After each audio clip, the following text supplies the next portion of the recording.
What's up guys, welcome back once again. दोस्तों, आज की कहानी का नाम है स्वेप्ट अवे। कहानी शुरू होती है एम्बर नाम की औरत से, जो कि एक अरबपति है, लेकिन उसे हमेशा से अपने पैसों पर घमंड रहा है। वो अपने से छोटे लोगों को जरा भी इज्जत नहीं देती और यही वजह है कि उसकी ज्यादा किसी से बनती नहीं है। एक दिन एम्बर और उसके साथ वाले लोग प्राइवेट जेट से एक बीच पर जाते हैं और वहां पर ये शिप से कुछ दिन के लिए स्टे करेंगे। अब कैप्टन सभी लोगों से हाथ मिलाता है और उन्हें अच्छे से ग्रीट करता है, लेकिन एम्बर उन्हें ज्यादा भाव नहीं देती है और बिना हाथ मिलाए अंदर चली जाती है। जैसे कि हम उसका नेचर जानते हैं, उसी दौरान हम माइक नाम के आदमी को भी देखते हैं, जो उसी शिप में क्लीनिंग का काम करता है। वो एम्बर से कुछ खास खुश नहीं था। उसने आते ही सबको ऑर्डर देना शुरू कर दिया था। अब माइक भी उसके सामान को लेकर उसके पीछे पीछे रूम तक जाता है और फिर वापस जाने लगता है, लेकिन एम्बर उसे रोक कर कहती है कि क्या इस शिप में जिम है। वो मना करता है, लेकिन कुछ देर बाद वो कार्डियो साइकिल ला कर देता है और कहता है कि मैम आप इसे इस्तेमाल कर सकती हैं। अब ये बात एम्बर को बहुत बुरी लगती है, क्योंकि पहली बार जब उसका किसी ने मजाक उड़ाया था, वो उस पर बहुत चिल्लाती है और धमकी भी देती है कि वो उसे इसे काम से निकलवा देगी। लेकिन माइक उसे कुछ नहीं बोलता, क्योंकि वो थोड़ा समझदार था। इसके बाद वो लोग शिप से थोड़ी दूर पर जाते हैं और वहाँ ड्राइविंग करने आए थे, लेकिन एम्बर नहीं करती, क्योंकि उसे पानी से डर लगता है। वो माइक को अपने साथ बैठने को बोलती है। वापस आने पर वो सभी लंच करते हैं, लेकिन यहाँ भी एम्बर के नखरे खत्म नहीं हो रहे थे। वो कहती है कि लंच बहुत ठंडा है, इसे और गर्म करके लाओ, लेकिन आज चीजें अब माइक के सर से ऊपर जा रही थी और इसीलिए वो गुस्से में आकर जितना भी लंच होता है वो उसके ऊपर फेंक देता है और बाद में उसे भी उठाकर समुद्र में फेंक देता है। लेकिन तभी एक चुटकी बजती है और वो हकीकत में आता है। ये बस उसका एक वहम था।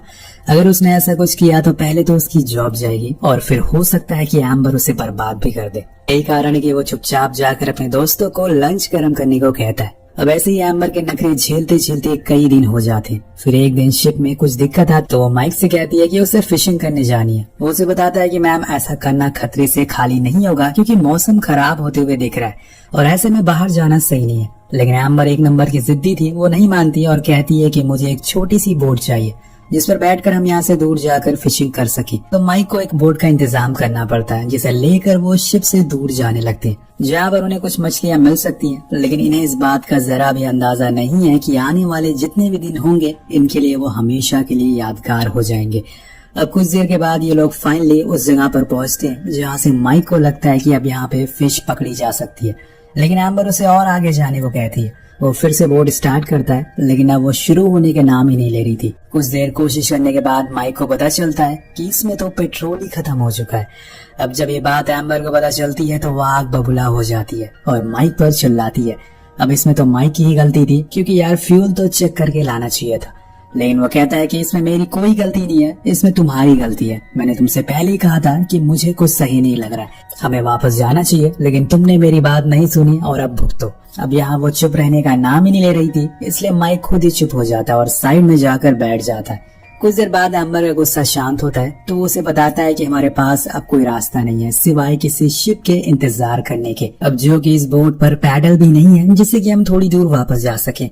अब वो दोनों उसी जगह पर बैठ जाते हैं और अब इनके पास इंतजार करने के अलावा कोई चारा नहीं है। ऐसे ही करते करते रात हो जाती है और फिर सुबह, लेकिन कोई फायदा नहीं होता। दोनों ऐसे ही बीच समुद्र में अपनी छोटी सी बोट पर बैठे रहते। अब इन्हें यहाँ पूरे 6 दिन बीत चुके हैं, पर कोई मदद के लिए नहीं आए। इन्होंने कई दिनों से कुछ खाया भी नहीं है। जो भी खाने का सामान था एम्बर अपने साथ लाई थी, वो तो कब का खत्म हो चुका है। लेकिन जैसे जैसे दिन बीत रहे हैं, इन लोगों की दिक्कतें बढ़ती जा रही थी।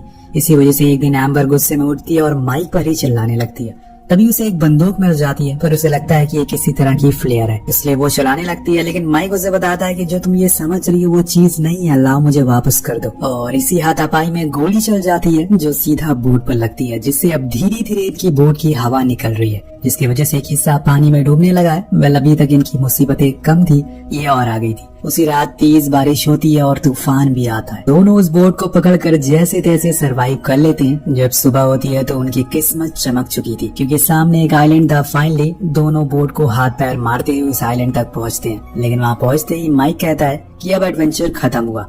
तो एम्बर कहती है कि हाँ, अब तुम्हारा एडवेंचर शुरू होगा, क्योंकि जब मेरा लॉयर तुम्हें जेल भेजेगा।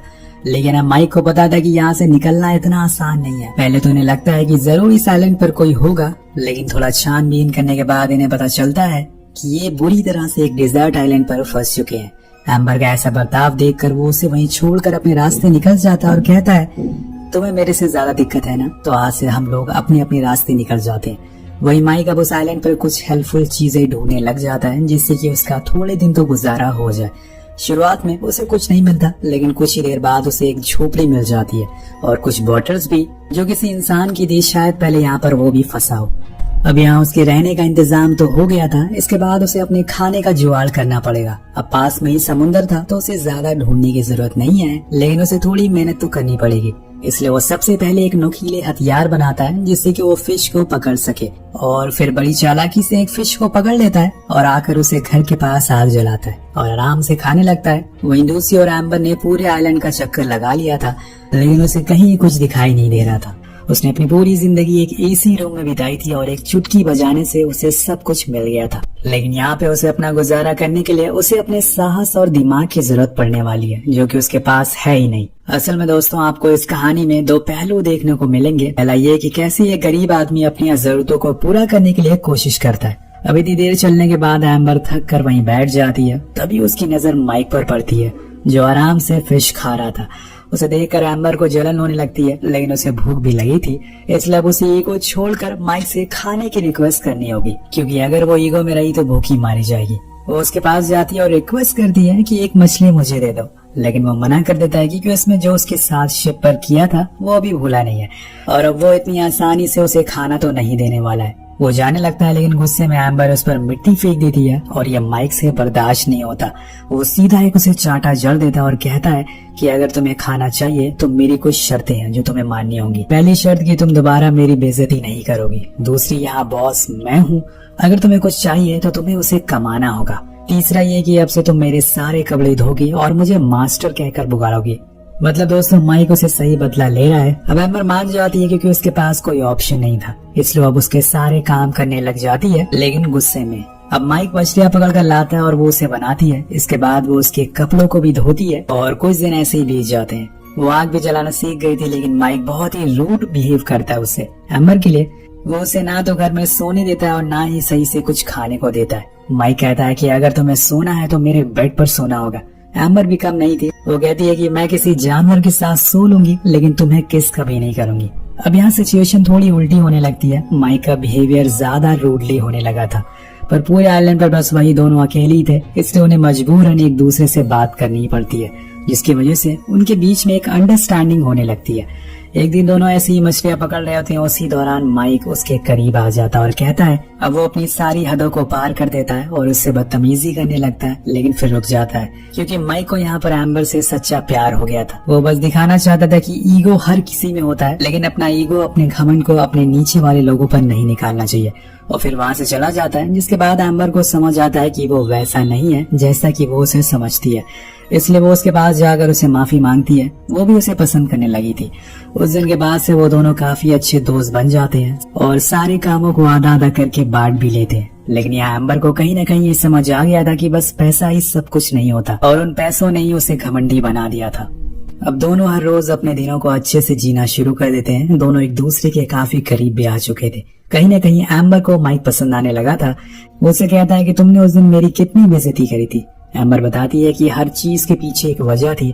मेरे हस्बैंड के साथ मेरा डिवोर्स होने वाला है, जिस वजह से मैं बहुत ही इरिटेट हो चुकी थी और सभी के ऊपर चिल्ला रही थी। और ये बताते हुए वो रोने लगती है, तो माइक उसे फिर से संभालता है। इसके बाद से यहाँ पर उनके लिए एक नए जीवन की शुरुआत होती है।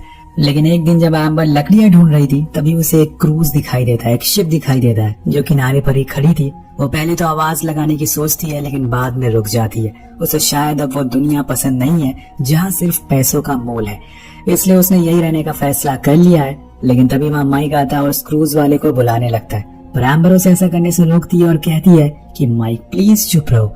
माइक कहता है कि लेकिन तुम ऐसा क्यों कर रही हो? तुमने कहा था कि तुम मुझसे प्यार करती हो, मुझे प्रूफ चाहिए। एम्बर कहती है कि मैं आज तक इससे पहले कभी इतनी खुश नहीं थी, इससे ज्यादा प्रूफ मैं तुम्हें क्या दूं? मुझे वापस नहीं जाना है। मैं नहीं चाहती कि हर रोज मुझे कोई जज करे। माइक कहता है कि अगर तुम मुझसे प्यार करती हो तो दुनिया में कहीं भी प्यार करती रहोगी। एम्बर उसे समझाती है कि अगर हम उस दुनिया में गए तो हम लोग अलग हो जाएंगे। प्लीज ऐसा मत करो, मुझे तुम्हारे साथ रहना है। I love you. लेकिन माइक बार बार कहता है कि मुझे प्रूफ चाहिए, मैं जानता हूँ कि तुम बदल जाओगी। खैर अब ये लोग उस क्रूज पर बैठ जाते और इस बारे में एम्बर के हस्बैंड विकी को भी बताया जाता है, तो वो भी फौरन पोर्ट पर आता है एम्बर को लेने के लिए। लेकिन जब वो माइक को जिंदा देखता है तो उसे थैंक यू कहता है, क्योंकि उसने उसकी वाइफ को इतनी देर तक बचा कर रखा। लेकिन यहाँ माइक एम्बर को देखकर एक हल्की सी स्माइल देता है और फिर वहाँ से चला जाता है। शायद उसे ये पता चल चुका था कि अब वो दोनों साथ नहीं हो सकते, या फिर उसने यहाँ आकर गलती कर दी, ये सब तो उसे आगे जाकर पता चलेगा। अब यहाँ से वो एक बार में जाता है, लेकिन तभी वहाँ पर एक आदमी आता है जो विकी का आदमी था। उसके हाथों में पैसों से भरा हुआ बैग था जो विकी ने दिया था माइक को देने के लिए। ये एक तरीके का इनाम था, क्योंकि उसने उसकी वाइफ की जान बचाई थी। लेकिन माइक उस आदमी को धक्के मार कर वहाँ से भगा देता है, लेकिन वो आदमी बैग वहीं छोड़ देता है और जब माइक उसके खोलता है तो उसमें पैसे भरे हुए थे, जिसे लेकर वो जाने लगता है। पर बीच में उसकी नजर एक शॉप पर पड़ती है जहाँ पर काफी सारे एक्सपेंसिव रिंग थी। माइक उन्हीं पैसों से एक रिंग लेता है, यानी कि उसने फैसला कर लिया है कि वो अब एम्बर से शादी करके रहेगा, और इसीलिए वो उसे कॉल लगाता है। एम्बर से कहता है कि मैं तुम्हें बहुत मिस कर रहा हूँ। वो कहती है कि तुम्हें जो भी फैसला लिया है मैं वो करने को तैयार हूँ, बस वो हमारे लिए सही होना चाहिए।